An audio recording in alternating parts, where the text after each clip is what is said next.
आज पुरी रे श्री जगन्नाथ सेना पक्षर मुख्यमंत्री माननीय मोहन माझी को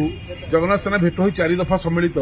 एक दाबीपत्र आम देलु बुझेलु प्रकृत घटना कौन रत्नभंडार गणति मणति प्रसंग में चारोटी प्रसंग आम आज देलु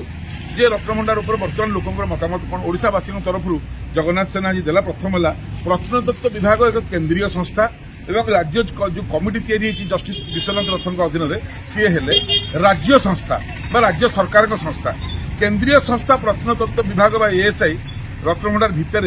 जाकि रिपेयरिंग करेंगे मरामती करेंगे किंतु सेज खट सेज घरे जो रही आसिक रत्न ताकू गणिबार किसी असुविधा नहीं से अलग जगह रही यहाँ राज्य सरकार कमिटी गणिब से केन्द्र सरकार लोक काम करेंगे रिपेयरिंग पर कौन हम गड़ेबार कारण कौन बर्तमान गणति कर असुविधा कौन होची एवं समय गड़े द्वितीय कथा समय गड़े राज्यवासी को अंधकार रखार उद्देश्य कौन मुख्य काम गणति मणति से छाड़ी आप अन्य गुड़ा कराया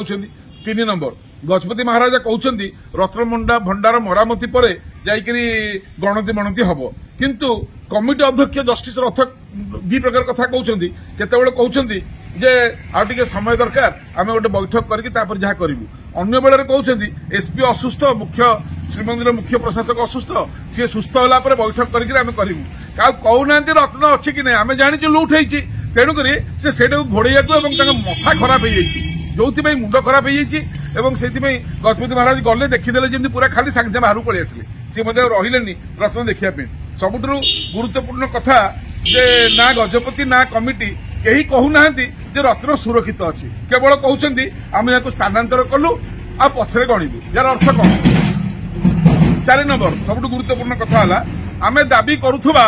रत्नभंडार लुट अभियोग सत्य प्रमाणित है बर्तमान आज आम मुख्यमंत्री को अवगत करइलु आपण ए रत्नभंडार चोरी को न घोड़े अंटी रे निआटा को न पुरे सीबीआई तदंत सुपारिश करेंगे तुरंत